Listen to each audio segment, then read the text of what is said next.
Chegou a hora da entrevista do dia com Denise Campos de Toledo.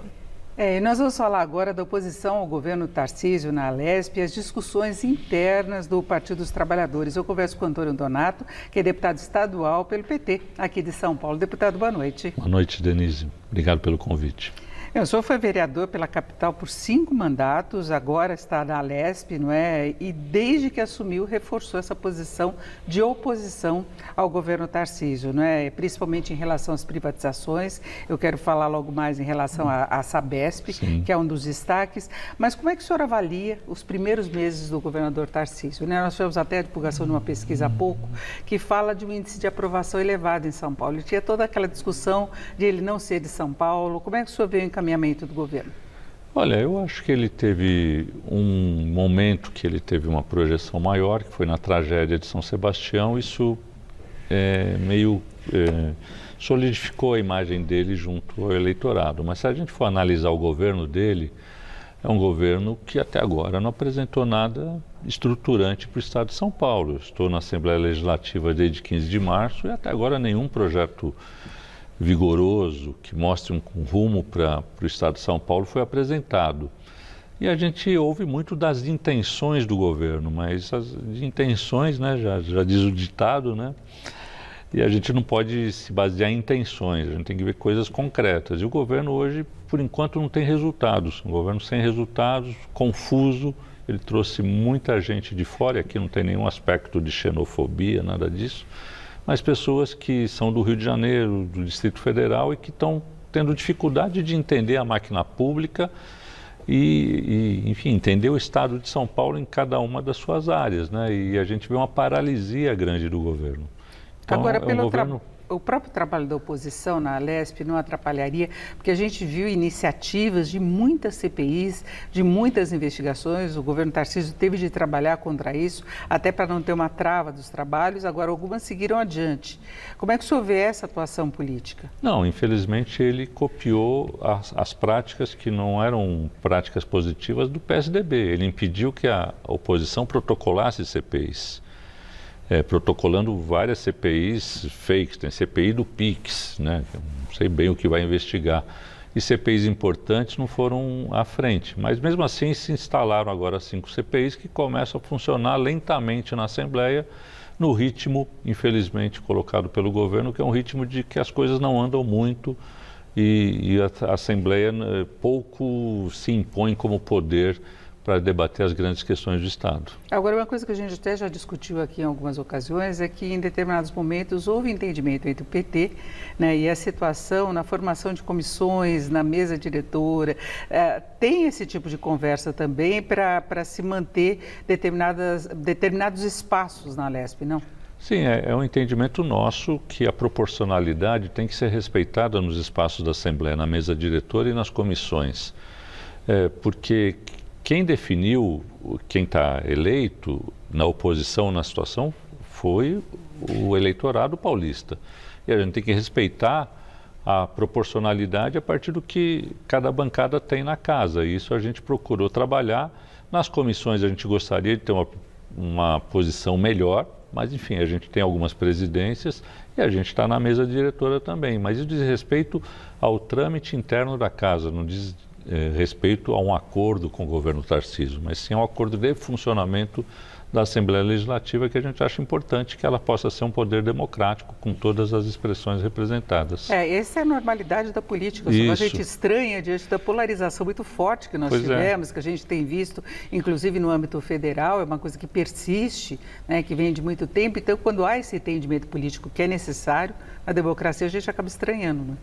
Pois é, mas a gente acredita muito no processo político, acredita na política, a gente sabe que existem muitos problemas, mas fora da política só tem autoritarismo, só tem a supressão das ideias, do contraditório, e a gente não pode se conformar com isso. Então é bom que a Assembleia, pelo menos nesse primeiro momento, tenha conseguido ter esse arranjo democrático nas comissões e na mesa diretora.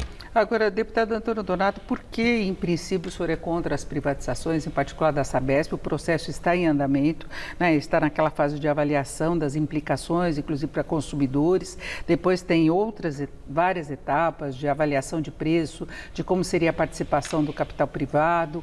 E se fala num prazo aí de talvez 12 meses. Essa primeira etapa pode levar até 3 meses, mas se chegar à conclusão do processo, mais de 1 ano. Por que o senhor é contra, em princípio? Olha, porque vai na contramão do que está acontecendo no mundo. O mundo todo, na Alemanha, na Inglaterra, em Buenos Aires, em Portugal, em vários países, se privatizou o serviço de saneamento e se reestatizou, porque é um serviço meio incompatível com o processo de privatização, porque o que ocorreu e ocorre, por exemplo, hoje no Rio de Janeiro. A SEDAI do Rio de Janeiro, que é a Sabesp do Rio, foi privatizada faz 2 anos. O resultado a tarifa lá é 71% maior do que em São Paulo, a tarifa social é mais de 100% maior do que em São Paulo, as reclamações aumentaram em 500% e os investimentos não vieram. Porque, em geral, você primeiro aumenta a arrecadação para depois investir. E muitas vezes você devolve a concessão porque não tem capacidade de fazer os investimentos, o que ocorreu em Buenos Aires. Segundo, a Sabesp é uma empresa que tem funcionado e ela tem praticamente metade do capital privado já. Ela tem 49% das ações na mão de acionistas da Bolsa de Valores de São Paulo e da Bolsa de Nova York. Então ela já tem uma pressão para produzir resultados, produzir dividendos. Ela deu lucro, 3 bi 100 o ano passado, 21% maior do que em 2021. Então não tem muito sentido você privatizar uma empresa que funciona, que dá lucro e que tem um plano de investimentos capaz de cumprir as necessidades do povo paulista de saneamento, de você ter o tratamento de esgoto.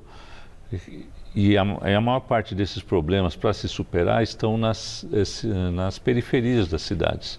Agora, que é o menos no interior atrativo. também, não é? Eu tenho até a experiência de cidades que eu conheço que a Sabesp atuava e que ficou atrasada em termos de investimento. Aliás, foi o que levou ao marco do saneamento, são os índices terríveis que nós temos em termos de saneamento. Em outros estados, em São Paulo não. Exatamente, mas com a atuação do setor público, né, na área de saneamento. Então, não necessariamente estar com o setor público significa que vai haver eficiência e atendimento. Porque até poucos anos atrás, eu queria até citar um exemplo, que eu lembro que surpreendia muito a questão de Guarulhos, ter rodízios de água.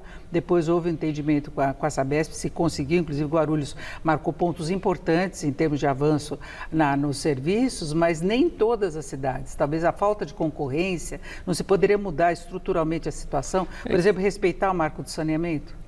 Não sei, mas o marco do saneamento, ele permite que você possa ter o serviço público, ele não impede. Com concorrência. Então,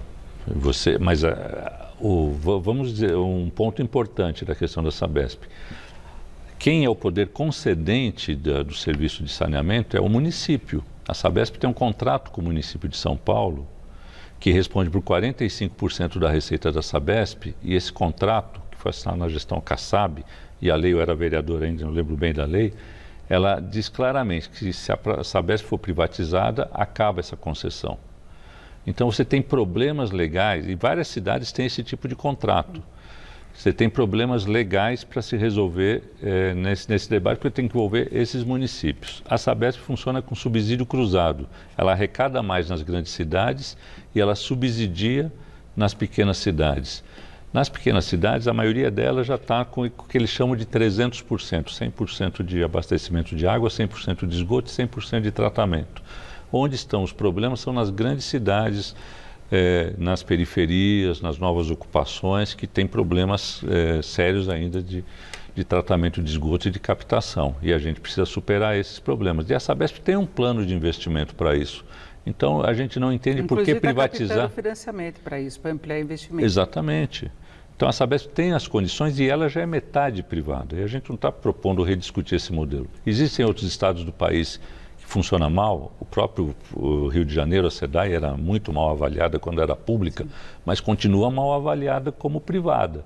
Se a gente for ver aqui e entrar numa outra concessão, Eu não tenho nenhum fetiche por ser público ou privado. Eu acho que é um debate, mas cada caso é um caso. Se a gente for ver a situação da Via Mobilidade nos trens em São Paulo e no metrô na linha 5. Eu moro do lado da linha 5. Hoje mesmo teve uma falha absurda. Algo tem que ser feito aí por essas sucessivas falhas. Então, a gente precisa ter um controle das concessões e eu acho que a Sabesp tem as condições hoje, do jeito que ela está, de cumprir os objetivos do marco de saneamento. Agora, deputado, eu quero falar de uma outra pauta, que é a questão política, eleições no ano que vem, e nós vimos já divergências internas do PT quanto ao apoio que deve ser dado ao candidato Boulos, que já foi para o segundo turno nas eleições passadas. Como é que está a situação interna hoje do partido? Como é que o senhor vê essa candidatura? Olha, o ano passado a gente fez um esforço enorme para a eleição do presidente Lula. E parte desse esforço significava em São Paulo a gente ter uma candidatura competitiva, que foi a candidatura do Fernando Haddad, que teve o melhor resultado do PT na história, com 45% no segundo turno.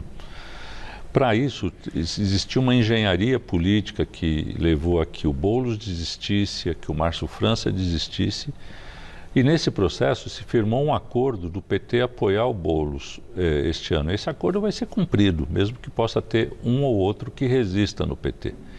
Então, eu acredito que esse assunto está encaminhado e na militância, pelo que eu sinto, eu converso muito com a militância do PT, não existe resistência nenhuma, até porque o PT já fez a campanha do Boulos no segundo turno, boa parte do eleitorado do PT, inclusive, votou no Boulos no primeiro turno, porque não se sentiu representada pela candidatura do PT da época.